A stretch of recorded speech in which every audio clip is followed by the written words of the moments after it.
आप देख रहे हैं करनाल ब्रेकिंग न्यूज। मैं हूं आपके साथ हिमांशु नारंग।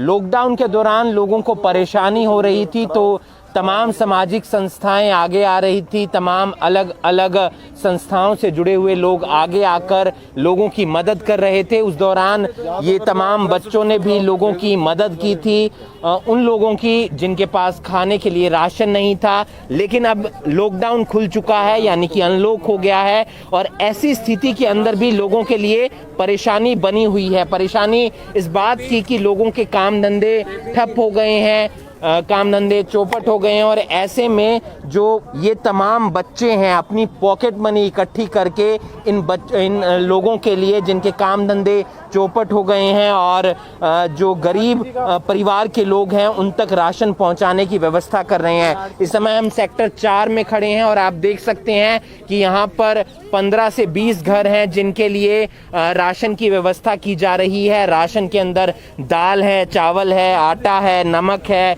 प्याज है और भी तमाम चीज़ें। बच्चों को यहाँ पर चॉकलेट भी दी जा रही है ताकि जिस तरह की व्यवस्था यानी कि लॉकडाउन के दौरान बनी थी इन लोगों के खाने के लिए, उसी तरह की व्यवस्था अनलॉक के अंदर भी बनाई जा रही है ताकि बच्चों के जरिए इन तमाम लोगों को परेशानी ना हो। खास बात यह है कि इन बच्चों ने अपनी पॉकेट मनी से पैसे इकट्ठे किए हैं। तमाम अलग अलग कॉलेज स्कूल में पढ़ने वाले ये बच्चे हैं, कोई जॉब भी करता है, और ऐसे में अपनी पॉकेट मनी को बचाकर ये तमाम बच्चे इन तमाम लोगों के लिए खाने की व्यवस्था कर रहे हैं। ये तस्वीरें जो हम आपको दिखा रहे हैं वो सेक्टर 4 से दिखा रहे हैं। तकरीबन 20 बच्चों के 20 परिवार के लोगों के लिए यहाँ पर खाने की व्यवस्था की गई है। इन तमाम लोगों से भी हम बातचीत करने की कोशिश करेंगे जिन्हें खाना दिया गया है, राशन दिया गया है, कि इनके लिए कितनी राहत की बात है। राहत की बात है आपके लिए?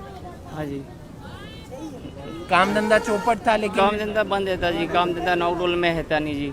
काम धंधा के कोई नहीं चल रहा जी, अब घर बैठे है।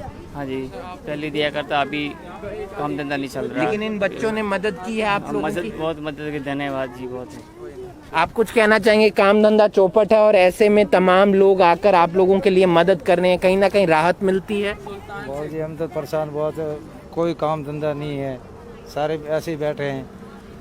ठीक है, लेकिन राहत मिलती है? कोई आकर राशन वगैरह देता है? राशन वगैरह आप ही आए बाबू जी, पहले एक फेरी और आया था, बाकी आ गई नवरात्रों में 9 रुपये। तो आप देख सकते हैं कि परेशानी इसलिए भी बढ़ जाती है क्योंकि लॉकडाउन के दौरान काम धंधे ठप थे, और सेक्टर 13 के जो पार्षद हैं वीर विक्रम जी, वो भी यहाँ पर पहुँचे हैं बच्चों का सहयोग करने के लिए। और ये तस्वीर इसलिए भी अच्छी है क्योंकि इन तमाम लोगों को राहत मिलती हुई नज़र आ रही है। कुछ बच्चे हमारे साथ मौजूद हैं जो ये तमाम सेवा कर रहे थे, उनसे जानने का प्रयास करते हैं कि किस तरीके से देखते हैं, आगे भी क्या उनकी तरफ से प्रयास जारी रहेंगे।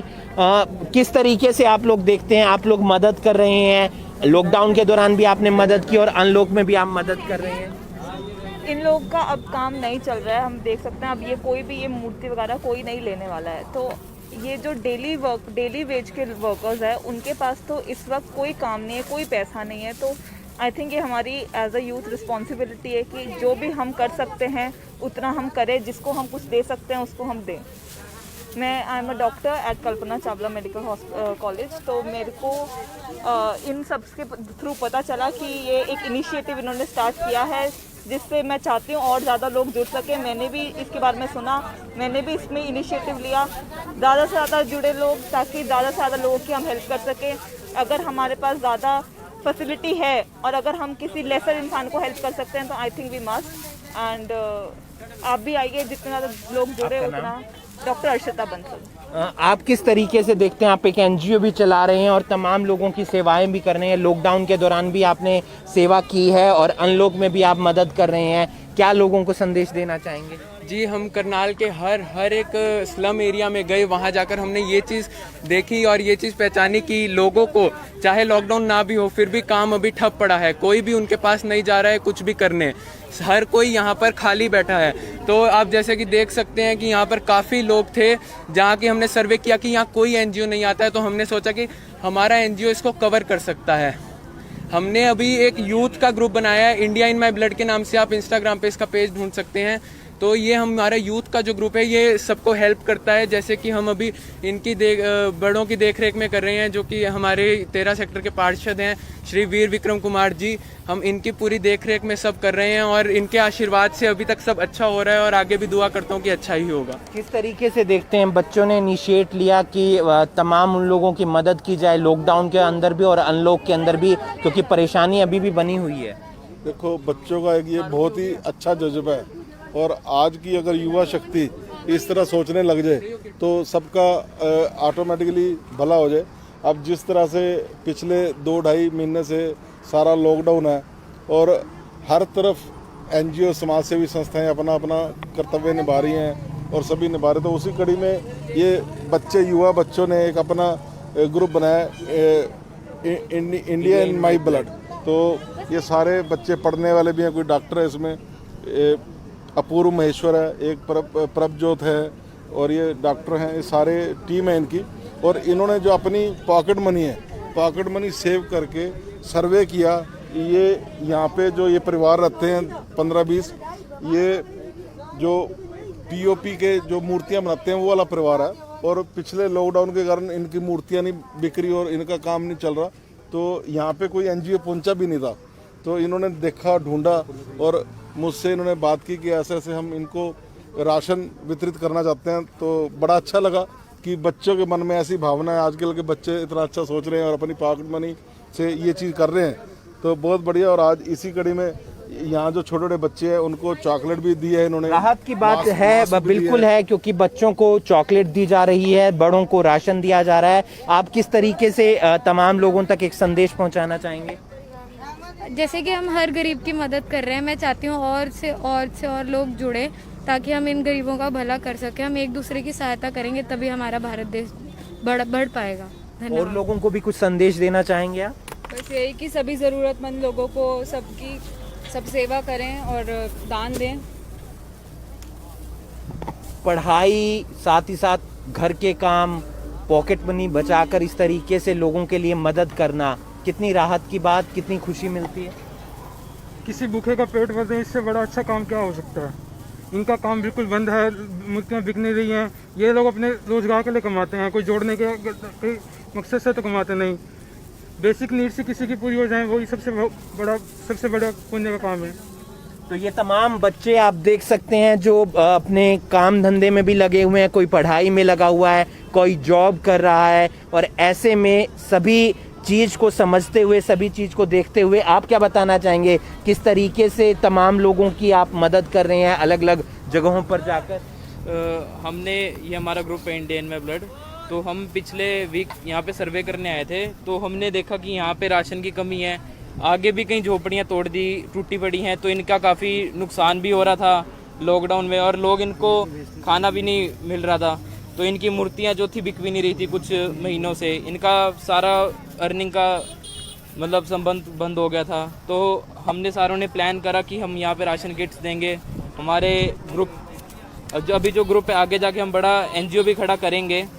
ये सेक्टर 4 की तस्वीर है और पूरी तस्वीर मैं इसलिए आपको दिखाना चाहूँगा क्योंकि ये लोग यहाँ पर मूर्तियाँ बनाते हैं और मूर्तियाँ पहले लॉकडाउन के दौरान ये जब पूरा काम धंधा बंद हो गया था तो आप समझ सकते हैं कितनी परेशानी हो रही होगी, लेकिन लॉकडाउन से पहले ये हाईवे पर मूर्तियां बनाकर बेचते थे। फिलहाल आप देख सकते हैं कि इनकी जो झोपड़ियां हैं वहां पर तैयार मूर्तियां हैं। कितनी ये अच्छी कलाकारी इन्होंने अपने हाथ से की है। भगवान शिव की मूर्ति है, भगवान गणेश की मूर्ति है, लाफिंग बुंदा है और साथ ही साथ और भी तमाम मूर्तियां जिन्हें ये अपने हाथ से एक नई दिशा देते हैं, साथ ही साथ उस पर पेंट करते हैं और फिर हाईवे पर बैठकर ये उसे बेचते हैं। लेकिन लॉकडाउन के दौरान काम धंधा ठप हो गया और ऐसे में परेशानी और ज़्यादा बढ़ गई, लेकिन अभी भी काम चल नहीं रहा है। अनलॉक भले ही हो गया हो लेकिन परेशानी फिर भी बनी हुई है। इस एनजीओ ने, इन बच्चों ने सोचा कि मदद की जाए क्योंकि अभी तक सामाजिक संस्थाएं यहाँ पर पहुँच नहीं पा रही थी। ऐसे में ये तमाम बच्चे अपनी पॉकेट मनी इकट्ठी करके और अपने घर का जो समझ के कि किस तरीके से मदद करनी है, पढ़ाई के साथ साथ जो इनका जॉब करते हैं या फिर कहीं पर काम धंधा करते हैं, वो चीज़ को समझकर इन्होंने एक सहयोग करने की कोशिश की इन तमाम लोगों की जो यहाँ पर झुग्गी झोपड़ियों में रहते हैं या फिर अलग अलग जगहों पर रहते हैं जहाँ पर इनको परेशानी हो रही थी अनलॉक होने के बावजूद भी, क्योंकि खाने के लिए इनके पास राशन नहीं था। इस वीडियो को आप ज़्यादा से ज़्यादा शेयर कीजिए और आप देख सकते हैं कि पेड़ पौधे लगाने भी बेहद ज़्यादा ज़रूरी हैं। इसी कड़ी में तमाम जो टीम के सदस्य हैं वो यहाँ पर एक पेड़ भी लगाएंगे और यहाँ पर जो पार्षद हैं वीर विक्रम जी वो भी पहुँचे हैं। इस वीडियो को आप ज़्यादा से ज़्यादा शेयर कीजिए और समझिए कि परेशानी इसलिए इन लोगों के लिए है जो अलग अलग जगहों पर रहते हैं, जिनके काम धंधे ठप हो गए हैं लॉकडाउन के अंदर और अनलॉक के बाद भी उनके काम धंधे ठप हुए पड़े हैं, यानी कि वो चल नहीं रहे हैं। तो आप लोग भी उनकी मदद कर सकते हैं, अलग अलग माध्यम से उन तक राशन पहुंचा सकते हैं, उन तक खाना पहुंचा सकते हैं। इस वीडियो को आप ज़्यादा से ज़्यादा शेयर कीजिए और बने रहिए करनाल ब्रेकिंग न्यूज़ के साथ। धन्यवाद।